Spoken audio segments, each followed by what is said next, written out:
Good morning to all of you. पिछले कुछ दिनों में हमने क्वाड्रेटिक इक्वेशन का जो चैप्टर है लेसन नंबर 4 उसको हमने पढ़ा था। आज हम लोग क्लास 10th मैथमेटिक्स में एनसीईआरटी बुक के lesson number 3 pair of linear equation in two variable पढ़ेंगे। क्या पढ़ेंगे? पेयर का मतलब होता है जोड़ा। लीनियर इक्वेशन दो वेरिएबल में, linear equation in two variable का पेयर होगा। मतलब हम लोग का जो लेसन है उसमें दो लीनियर इक्वेशन होंगे दो वेरिएबल में, ठीक है। पेयर का मतलब दो, तो linear equation in two variable का पेयर हम लोग पढ़ेंगे।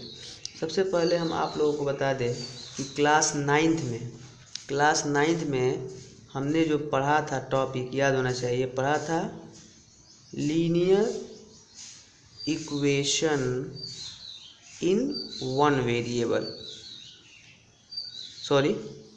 Linear equation in two variable. क्या पढ़ा था?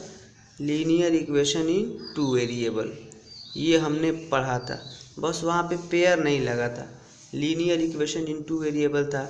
और आपको याद होगा कि मैंने उसका जनरल फॉर्म बताया था ax plus b y plus c equal to 0, ठीक है। दो वेरिएबल इसमें है x और y। लीनियर है, लीनियर इसलिए है क्योंकि इसका डिग्री क्या है? 1 है, दोनों का डिग्री 1 है, इसलिए ये लीनियर है। तो linear equation in two variable ये हमने क्लास 9th में पढ़ा था। आपको याद होगा कि सबसे पहले एक्सरसाइज में ये क्वेश्चन आता था कि एक इक्वेशन दिया था और उसको इस इक्वेशन के फॉर्म में लिख के ए बी सी का वैल्यू फाइंड करना था। फिर हमने इसके बाद इसका सॉल्यूशन पढ़ा था, solution of linear equation in two variable. वो बस यहाँ पे फ़र्क है कि पेयर आ गया है, दो इक्वेशन रहेगा। तो हमने linear equation in two variable का सॉल्यूशन पढ़ा था। आपको याद है कि सॉल्यूशन निकालने के लिए ऐसे कह देता था कि कोई लीनियर इक्वेशन है, मान लो 3x plus 2y equal to 310 कुछ भी मान लो, और कहता था कि इसके 4 सॉल्यूशन निकालो। क्या कहता था? कि इसके 4 सॉल्यूशन निकालो, 2 सॉल्यूशन निकालो, 1 सॉल्यूशन निकालो, ऐसे क्वेश्चन आते थे, ठीक है। तो हम क्या करते थे कि y का वैल्यू यहाँ से निकाल के और इसके बाद x को इधर ट्रांसफ़र करके, याद है, यहाँ से हम यहाँ से y का वैल्यू निकालते थे और यहाँ पे 2 - 3x/2 करके फिर यहाँ पे एक ऐसे टेबल बना लेते थे, ठीक है। और यहाँ पे x का वैल्यू पुट करते थे, y का वैल्यू पुट आता था, y का वैल्यू आता था और एक x y के ये वैल्यू इस इक्वेशन के सॉल्यूशन होते थे। और x y का वो वैल्यू इस इक्वेशन का सॉल्यूशन होता था जो इस इक्वेशन को सेटिस्फाइड करता था। अब भी इसमें x और y का वही वैल्यू इस इक्वेशन का सॉल्यूशन होगा जो x y का वैल्यू इस इक्वेशन को सेटिस्फाइड करेगा, ठीक है। बस फ़र्क मैं बार बार बता रहा हूँ कि वहाँ पे एक इक्वेशन था, यहाँ पे पेयर होंगे, दो इक्वेशन होंगे और linear equation in two variable होगा। मतलब ऐसा ही दो इक्वेशन होगा, इसको हमको पढ़ना है, उसके बारे में डिटेल में पढ़ना है। और इसके बारे में हम पढ़ चुके हैं, इसका हम सॉल्यूशन भी निकाल चुके हैं, ठीक है। आपको याद होगा कि हम लोग इसका ग्राफ भी बनाते थे, linear equation in one variable का हम ग्राफ भी बनाते थे। और ग्राफ कैसे बनाते थे? एकदम यही काम करते थे और इसके बाद ग्राफ पेपर लेके ये जो पॉइंट आए रहते थे इनको प्लॉट करके हम लीनियर इक्वेशन का जैसे भी लाइन आती थी उसका हम ग्राफ बनाते थे, ठीक है। और इस लाइन पे जितने भी पॉइंट थे सब इसके सॉल्यूशन थे। और आपको याद होगा कि linear equation in two variable के कितने सॉल्यूशन होते हैं? तो इनफाइनाइट मेनी सॉल्यूशन। ये आपका क्वेश्चन भी था एनसीईआरटी में क्लास 9th में कि एक लीनियर इक्वेशन लिखा था दो वेरिएबल में और पूछा था कि इसके कितने सॉल्यूशन हैं, तो इनफाइनाइट मेनी सॉल्यूशन थे। अगर एक linear equation in two variable में हो, केवल एक हो linear equation in two variable में, तो इसके इनफाइनाइट सॉल्यूशन होंगे। मतलब x और y के वे सारे वैल्यू सॉल्यूशन होंगे जिसको हम LHS में रखें तो RHS आए या इस इक्वेशन को सेटिस्फाइड करे।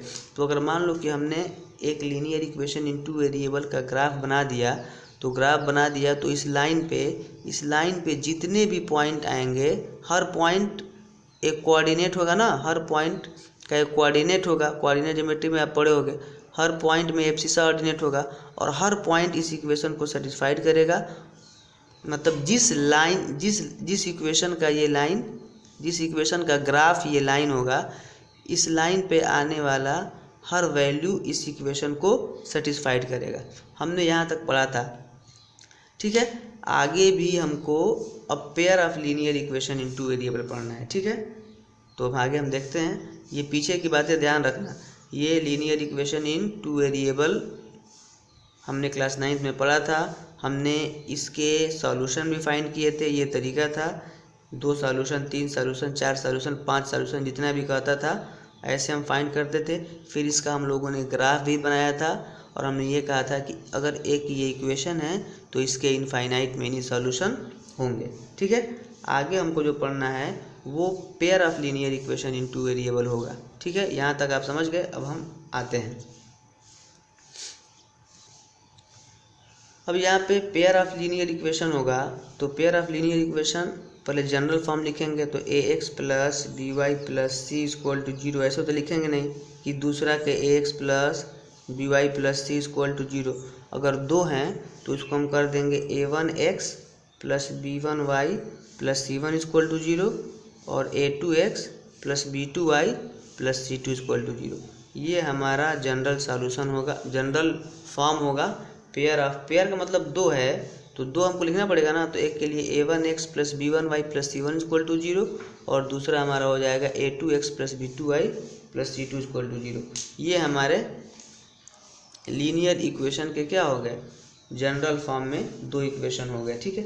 अब इसके बाद देखो सीधा सीधा बात है, हम इसका सॉल्यूशन पढ़ेंगे और इसका सॉल्यूशन हम कई तरीके से पढ़ेंगे। 2 पेयर ऑफ लीनियर इक्वेशन रहेगा, इनको सॉल्व करके x और y के हम वैल्यू फाइंड करेंगे, ठीक है। देखेंगे कि x और y के वैल्यू आ रहे हैं, 1 आ रहा है, 1 से ज़्यादा आ रहा है, या इन दोनों को सॉल्व करने पे x y का वैल्यू नहीं आ रहा है। इसके लिए हम कई तरह के मेथड को पढ़ेंगे, लेकिन सबसे पहले हम आपको ये बता दें कि इसमें जो हमारा एक्सरसाइज 3.1 है उसमें वर्ड प्रॉब्लम दिया है, ठीक है। और उस वर्ड प्रॉब्लम को अलजेब्रिकली और ग्राफिकली रिप्रेजेंट करना है। अलजेब्रिकली और ग्राफिकली का मतलब होता है कि सबसे पहले वर्ड प्रॉब्लम से आप इक्वेशन बनाएं, ठीक है, लेट करके, जैसे क्वाड्रेटिक इक्वेशन में हम बनाते थे। तो यहाँ पे 2 इक्वेशन बनेगा। अब जब 2 इक्वेशन बना दिए तो उस वर्ड प्रॉब्लम का अलजेब्रिकली रिप्रेजेंटेशन हो गया। अब कहेगा कि इसका ग्राफिकली रिप्रेजेंटेशन कीजिए या ज्योमेट्रिकली रिप्रेजेंटेशन कीजिए। तो उसके लिए हम इन दोनों इक्वेशन का ग्राफ बनाएंगे और ग्राफ एकदम वैसे ही बनाएंगे जैसे हमने क्लास 9th में बनाए थे, ठीक है। कैसे ग्राफ, जैसे ग्राफ हमने क्लास 9th में बनाए थे। तो हम देखेंगे कि आगे देखेंगे कि इसके ग्राफ 3 तरह के बनते हैं, मतलब 3 पॉसिबिलिटी है ग्राफ बनने की। एक ग्राफ बनाएंगे तो हम देखेंगे किसी सिचुएशन में एक लाइन का ग्राफ ऐसे आएगा तो दूसरे का ऐसे आएगा, मतलब दोनों लाइन के ग्राफ एक दूसरे को एक पॉइंट पे इंटरसेक्ट करेंगे। फिर हम ग्राफ बनाएंगे तो हम देखेंगे किसी कंडीशन में पहले लाइन का ग्राफ यही आ गया और दूसरे इक्वेशन का भी ग्राफ क्या हो जाएगा, यही आ जाएगा, ये भी होगा। फिर किसी कंडीशन में ये होगा, ऐसे लेंगे, पहले इक्वेशन का ग्राफ अगर ऐसे आ गया तो दूसरे इक्वेशन का ग्राफ ऐसे आ जाएगा। तो इसको बोलेंगे इंटरसेक्टिंग लाइन, ठीक है। इसको बोलेंगे ओवरलैपिंग या कोइंसिडेंट लाइन, कि दोनों लाइन का ग्राफ वही आ जाएगा। और इसको बोलेंगे पैरेलल लाइन। इसको क्या बोलेंगे कि दोनों इक्वेशन के हमने ग्राफ बनाए तो वो दोनों एक दूसरे के क्या हो गए, पैरेलल होंगे, ठीक है, पैरेलल हो जाएंगे। और इसके बाद में हम बारे में और पढ़ेंगे। देखो, जब मान लो कि ये पहला हमारा, हम जनरल बता रहे हैं, सब क्वेश्चन भी बताएंगे। पहला हमारा लीनियर इक्वेशन है, इसका ग्राफ हम बनाना जानते हैं कि y का वैल्यू निकाल के, और सारा प्रोसेस वही करेंगे। बस यहाँ पे 2 बार करेंगे, एक इस इक्वेशन के लिए और एक बार इस इक्वेशन के लिए। तो अगर दोनों लाइन, ये एक लाइन ही को रिप्रेजेंट करता है, linear equation in two variable एक लाइन को रिप्रेजेंट करता है, तो दोनों लाइन एक दूसरे को इंटरसेक्ट करते हैं। तो जहाँ पे इंटरसेक्ट करेंगे, ठीक है, इसका कोऑर्डिनेट होगा ना, तो यही एक्स वाई का वैल्यू इन दोनों इक्वेशनों का क्या हो जाएगा, सॉल्यूशन होगा। और इस केस में इन दोनों इक्वेशनों का केवल एक ही सॉल्यूशन होगा, यूनिक सॉल्यूशन। क्या बोलते हैं उसको, यूनिक सॉल्यूशन। मतलब x और y का केवल यही एक वैल्यू होगा जो दोनों इक्वेशनों को सेटिस्फाइड करेगा, ठीक है, इसको बोलेंगे यूनिक सॉल्यूशन। अब कभी कभी आप ग्राफ बनाओगे तो देखोगे कि पहले इक्वेशन का भी ग्राफ वही है और दूसरे इक्वेशन का भी ग्राफ वही आ गया, मतलब दोनों लाइन एक दूसरे पे ओवरलैप कर जाएंगी। तो इस समय क्या होगा, बहुत एक्स और वाई के ये जितने भी पॉइंट होंगे इस पे, वो सब इन दोनों अरे इसका भी कुछ कोऑर्डिनेट होगा, इसका भी कोऑर्डिनेट होगा, इसका भी होगा, सबका कोऑर्डिनेट होगा एक्स वाई, वो सारे ही इन दोनों इक्वेशनों को सेटिस्फाइड करेंगे। मतलब जैसे यहाँ पे केवल एक ही पॉइंट इन दोनों इक्वेशनों को सेटिस्फाइड कर रहा था, केवल एक ही सॉल्यूशन था linear equation in pair of linear equation in two variable का। इस केस में इनफाइनाइट मेनी सॉल्यूशन होंगे, मतलब हर पॉइंट जो इस लाइन पे है वो इन दोनों इक्वेशनों का सॉल्यूशन होगा, ठीक है। तो इस केस में इनफाइनाइट मेनी सॉल्यूशन होंगे। और यहाँ पे देखो तीसरे केस में क्या होगा कि ये दोनों लाइन एक दूसरे के पैरेलल हो गई, दोनों लाइन क्या हो गई, एक दूसरे के पैरेलल हो गई। मतलब दोनों लाइन, मतलब पहले लाइन का ग्राफ मान लो ये आ गया, दूसरे लाइन का ग्राफ मान लो ये आ गया, तो दोनों एक दूसरे को कहीं भी कट नहीं करेंगी, कहीं कट नहीं करेंगी ना, दोनों पैरेलल हो गया, इसको आगे बढ़ाते जाओगे ये कहीं एक दूसरे को कट नहीं करेंगी। तो इस कंडीशन में दोनों इक्वेशनों का सॉल्यूशन नहीं होता है, नो सॉल्यूशन, ठीक है। एक्स और वाई का ऐसा कोई वैल्यू नहीं है जो दोनों इक्वेशनों को सेटिस्फाइड करे। तो अतः हम ये कह सकते हैं कि जब इनका ग्राफ पैरेलल हो जाएगा तो इन दोनों इक्वेशनों में एक्स वाई का कोई ऐसा वैल्यू नहीं है जो दोनों इक्वेशनों को सेटिस्फाइड कर सके, तो इसलिए इसको कहते हैं हम नो सॉल्यूशन, ठीक है। अब एक और वर्ड यूज़ करते हैं हम, जैसे इन दोनों कंडीशनों को जिसमें यूनिक सॉल्यूशन है, इसको आप लोग रफ पे लिखेंगे, ये पूरा पहले ये बनाएंगे, फिर ये बनाएंगे, फिर ये बनाएंगे, फिर ये बनाएंगे, ठीक है। अब इन दोनों कंडीशन, मतलब जब यूनिक सॉल्यूशन हो और इनफाइनाइट मेनी सॉल्यूशन हो तो इसको हम कंसिस्टेंट कहते हैं, कंसिस्टेंट, क्या कहते हैं, कंसिस्टेंट। और इसको हम कहते हैं इनकंसिस्टेंट, इनकंसिस्टेंट, क्या कहते हैं, inconsistent. Unique solution infinite many solution को हम कंसिस्टेंट कहेंगे कि ये दोनों इक्वेशन कंसिस्टेंट हैं। और इस कंडीशन में जब दोनों का ग्राफ पैरेलल आ जाए, जब नो सॉल्यूशन हो, तो हम कहेंगे कि ये दोनों इक्वेशन इनकंसिस्टेंट हैं, इनका सॉल्यूशन नहीं है। तो यहाँ तक आपने बात समझी। और इसके बाद देखो आपके बुक में 3 एग्जाम्पल दिया है, ठीक है, एग्जाम्पल नंबर 1, एग्जाम्पल नंबर 2 और एग्जाम्पल नंबर 3। मैं तीनों एग्जाम्पलों को आपके सामने समझा रहा हूँ, ठीक है। ध्यान से देखिएगा और ध्यान से समझिएगा। पहले एग्जाम्पल बता देंगे, आप लोग क्वेश्चन अपने आप कर लेंगे। तो एग्जाम्पल, अब ग्राफ पे पॉइंट को रिप्रेजेंट करने आना चाहिए, वो आप लोग क्लास 9th में सीखे हैं। सबसे पहले जो हमारा पहला एग्जाम्पल है उसको हम सॉल्व करते हैं, ये आप लोग नोट करेंगे, ठीक है। Linear equation in two variable, यहाँ से ये नोट करेंगे, ये नोट करेंगे और ये सब कंडीशन नोट करेंगे, ठीक है। ये आप लिखे ना लिखें, यहाँ पे यूनिक सॉल्यूशन होगा, यहाँ पे इनफाइनाइट मेनी सॉल्यूशन होगा, आप समझ रहे हो। जब इन दो इसका ग्राफ एक पॉइंट पे कट कर रहा है, तो जिस पॉइंट पे कट कर रहा है जो इंटरसेक्टिंग लाइन है, इसको इंटरसेक्टिंग लाइन भी कहते हैं, जहाँ पे इंटरसेक्ट कर रहा है यहाँ पे एक्स वाई का वैल्यू आएगा, कोऑर्डिनेट आप लोग लेना जानते हैं, तो वो दोनों वैल्यू दोनों इक्वेशनों को सेटिस्फाइड करेगा। केवल एक ही ऐसा वैल्यू होगा, यही वाला, ये पॉइंट वाला, जो दोनों को सेटिस्फाइड करेगा, केवल एक ही सॉल्यूशन होगा।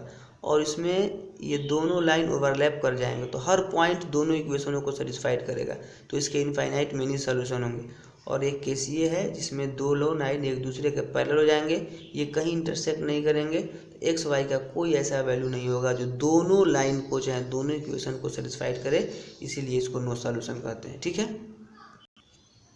देखिए आप लोग बहुत ध्यान से देखिए, जो इसमें पहला हमारा एग्जाम्पल है उसका क्वेश्चन आपको दिया है एकदम शुरुआत में, मतलब जहाँ से linear equation in pair of linear equation in two variable शुरू हो रहा है, वहीं पे एक इसने क्वेश्चन दिया है, एक कंडीशन दिया है, उसी कंडीशन को अलजेब्रिकली और ग्राफिकली रिप्रेजेंट करना है। मैं सिचुएशन लिख दिया हूँ, आप लोग अपने बुक में भी देख सकते हैं, पेज नंबर 38 पे एकदम जहाँ पे शुरू हो रहा है pair of linear equation in two variable, उसमें एक क्वेश्चन लिखा है। क्वेश्चन क्या है? एक वो सिचुएशन है, आप क्वेश्चन ही कर सकते हैं, उसी को हमको अलजेब्रिकली और ग्राफिकली रिप्रेजेंट करना है। अच्छा, एक बात हम आपको और बता दें, अगर ये कहता कि केवल ग्राफिकली रिप्रेजेंट करो तब भी हमको अलजेब्रिकली रिप्रेजेंट करना पड़ता।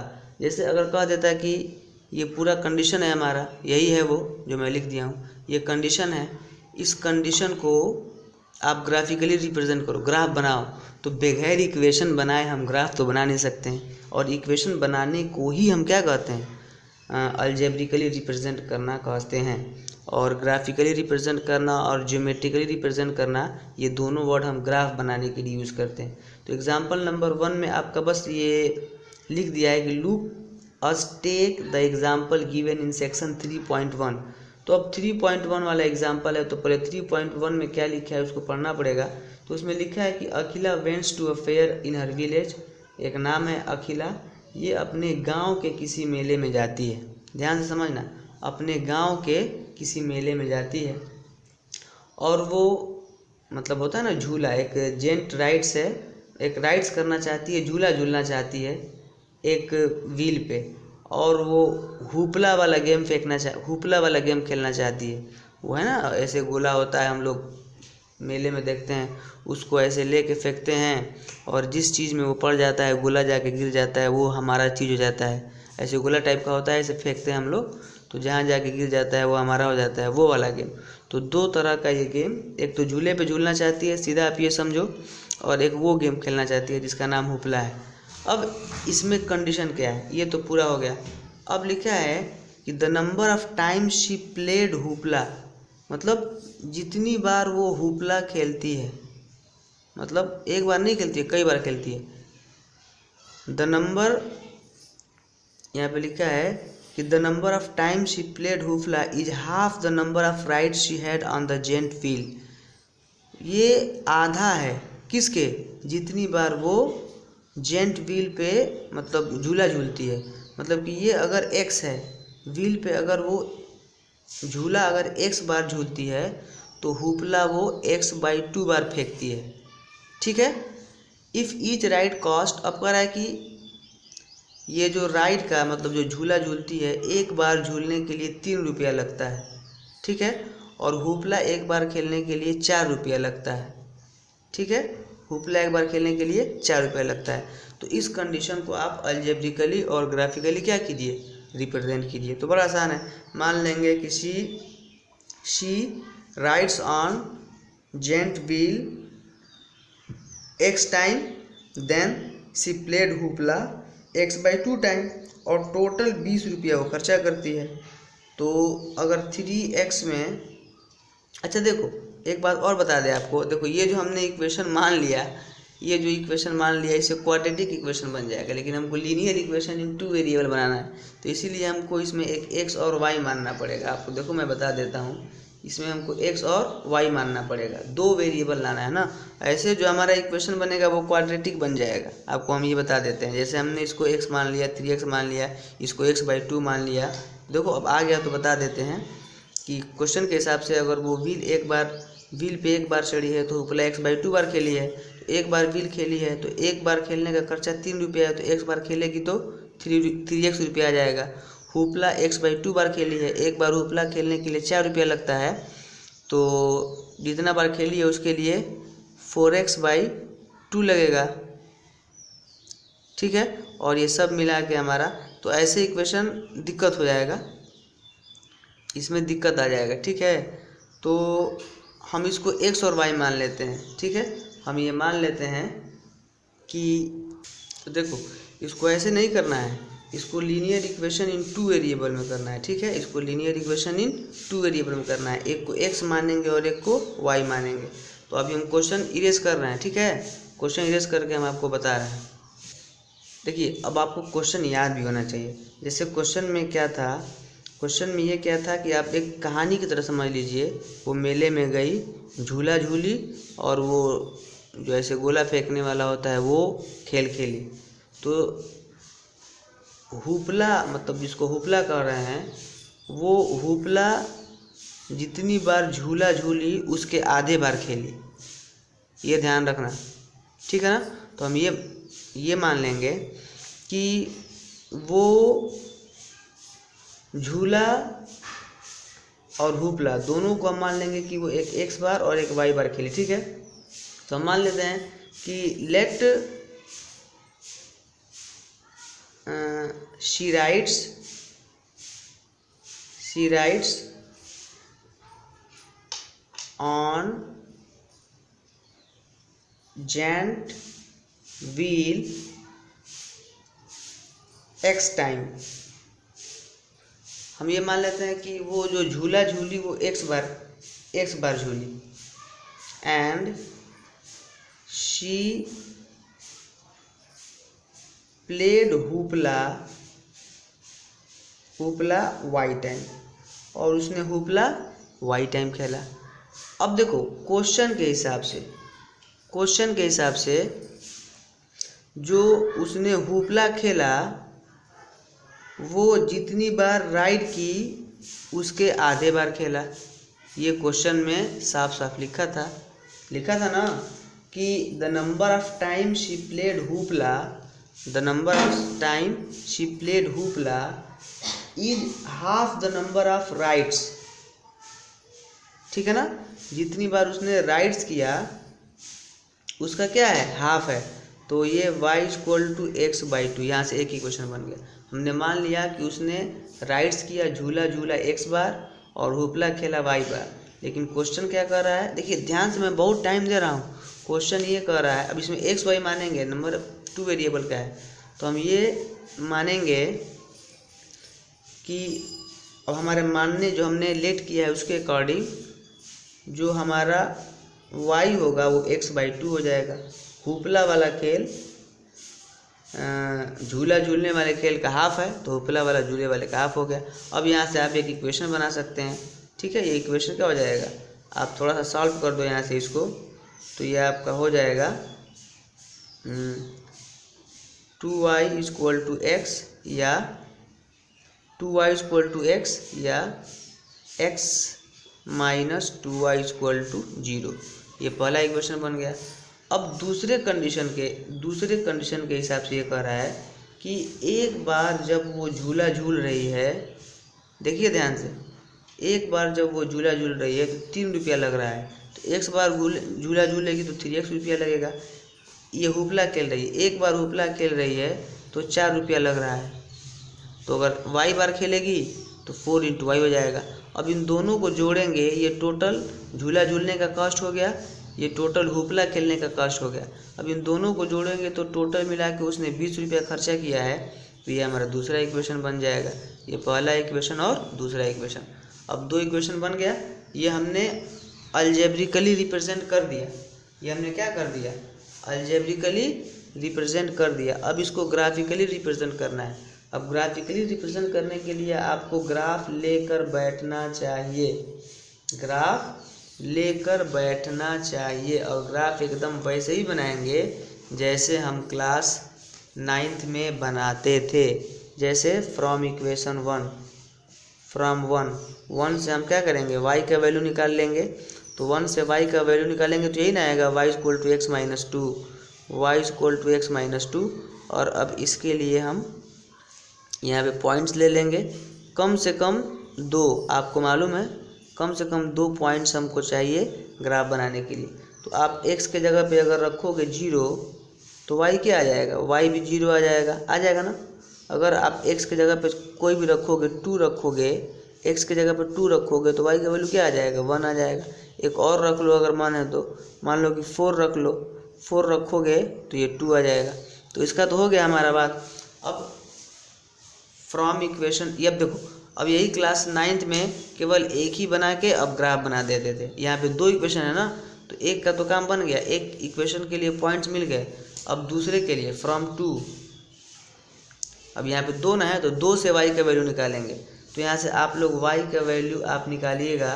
तो यहाँ से जो अब देखो मैं थोड़ा शॉर्टकट कर रहा हूँ, इसको उधर भेज देंगे तो 4 ये हो जाएगा 4y equal to 20 minus 3x या y इक्वल टू हो जाएगा 20 माइनस 3x अपान 4। और अब इसके लिए हम क्या करेंगे, ऐसे बना लेंगे ग्राफ और वही x y का वैल्यू, ठीक है। यहाँ पे x रखेंगे और y, हमने ये कहा था कि रखने में ये ध्यान देंगे कि वैल्यू फ्रैक्शन में ना आए, क्योंकि फिर ग्राफ में उसको रिप्रेजेंट करने में क्या होने लगता है, दिक्कत होने लगता है, इसीलिए हमने ध्यान देता है। तो अब देखो x का ऐसा रखो वैल्यू, पूरा कोशिश करो कि x का हम ऐसा रखें वैल्यू। देखो अगर 0 रखते हो, अगर तुम यहाँ पे x के जगह पे 0 रखोगे, x के जगह पे 0 रखोगे, ठीक है, x के जगह पे 0 रखोगे तो ये 0 हो जाएगा पूरा। 20 माइनस 0/4 या 20/4 क्या आ जाएगा, 5 आएगा ना, 0.5 आ जाएगा। अभी एक ऐसा रखो वैल्यू कि आसान वैल्यू है। तो अगर यहाँ पे तुम 4 रखोगे तो 4 3 12 और 20 में से अगर यहाँ 4 रखते हो, ठीक है, 4 रखते हो तो ये 4 3 12 हो जाएगा और 20 में से 12 गया 8, 8 बटा में 4 क्या हो जाएगा, 2 हो जाएगा। ऐसे ही रखो वैल्यू कि घटाएं तो 4 से कट जाए, ठीक है। तो 2 वैल्यू से भी काम चल जाएगा, आपको मालूम ही है, कम से कम 2 वैल्यू। तीसरा आप सोच लेंगे, समय नहीं है, हम ये आपको समझा रहे हैं, ध्यान दीजिए। ये 2 मिल गया। अब इसका हम ग्राफ पेपर ले लेंगे, ये आप लोग नोट कर लीजिए, और ग्राफ पे फिर इसको हम क्या करेंगे, रिप्रेजेंट करेंगे, ठीक है। वो तो ग्राफिकली रिप्रेजेंट हो जाएगा। देखिए तो अब इन पॉइंटों को प्लॉट करेंगे। पहले इस इक्वेशन का हम बना दिए पहले से, अब इस इक्वेशन का प्लॉट करेंगे तो 0 0, ये क्या हो जाएगा हमारा 0 0, फिर 2 1 2 1, तो 2 1 कहाँ पे आएगा, यहाँ पे आएगा 2 1, ठीक है। और उसके बाद क्या है 4 2, तो 4 2 आपका यहाँ पे आएगा, ऐसे यहाँ पे आएगा मान लो। अब इसको हम बना देंगे तो ये हमारा एक लाइन हो गया। 4 2 मान लो यहाँ पे है, ये 4 2 है, 4 2 पॉइंट है, ध्यान देना। एक हमारा ऐसे हो गया, ठीक है। अब दूसरा है हमारा, मान लो कि पहले का हो गया 0 5, तो 0 5 तो अब यहाँ पे होगा, मैं बना नहीं पाया हूँ। ये मान लो कि यहाँ पे कहीं 0 5 होगा, ये 0 5 होगा, ये पॉइंट 0 5, सही से ग्राफ नहीं बन पाया है। ऐसा है कि मैं फिर से कोशिश करता हूँ। आप लोग बनाएंगे तो एक लाइन ऐसे यहाँ से कट करेगा, ऐसे यहाँ से कट करेगा। बुक में आपको इसका मैं ग्राफ दिखा देता हूँ, बुक में आप लोग ये ग्राफ देख लीजिए, और ये ग्राफ आप बुक में देख लीजिए कैसे है, ठीक है। ये ऐसे है, ध्यान से देख लीजिएगा, आप लोग घर पे बना भी लीजिएगा। ये दोनों इक्वेशनों का ग्राफ है। ये पहले इक्वेशन का ग्राफ है x minus 2y equal to 0 और ये 3x plus 4y equal to 20। ये पहले इक्वेशन का ग्राफ है, ये दूसरे इक्वेशन का ग्राफ है, ठीक है। दोनों एक दूसरे को 4 2 पे इंटरसेक्ट भी कर रहे हैं, दोनों लाइन एक दूसरे को 4 2 पे क्या कर रहे हैं, इंटरसेक्ट भी कर रहे हैं, ठीक है। तो ऐसे ही हमको करना है। अब हम आगे इसके बारे में डिटेलिंग थोड़ा सा कल पढ़ेंगे, आपको हम बताएंगे कि अब जो दोनों जहाँ पे ये इंटरसेक्ट कर रहे हैं ना, यही इन दोनों इक्वेशन का सॉल्यूशन भी है, ठीक है। दोनों इक्वेशन का सॉल्यूशन क्या है, यही है। मतलब x का वैल्यू क्या आ गया, यहाँ पे अगर 4 2 पे कर रहे हैं तो सॉल्यूशन में आ गया x इक्वल टू 4 और y इक्वल टू 2। मतलब वो झूला झूली 4 बार और हुपला खेली 2 बार, ठीक है। ये हमारा सॉल्यूशन भी हो जाएगा और 20 रुपया आ भी जाएगा। 4 बार झूला झूलेगी, एक बार झूला झूलने का 3 रुपया है तो 12 रुपया ये हो जाएगा। एक बार हुपला खेलने का 4 रुपया है, 2 बार खेली है तो ये 4 दूना के 8 हो जाएगा। अब दोनों को जोड़ोगे तो 20 रुपया टोटल, ये 12 होगा, ये 8 होगा, 20 रुपया खर्चा भी उसका हो जाएगा, ठीक है। तो ये हमारा ग्राफ था, बस ये ग्राफ बना के छोड़ देना है। और ये जो दोनों इंटरसेक्ट कर रहे हैं, मतलब देखो अब x इक्वल टू 4 और y इक्वल टू 2 दोनों इक्वेशनों को सेटिस्फाइड करेगा। जो 2 इक्वेशन बने थे ना, दोनों इक्वेशनों को सेटिस्फाइड करेगा।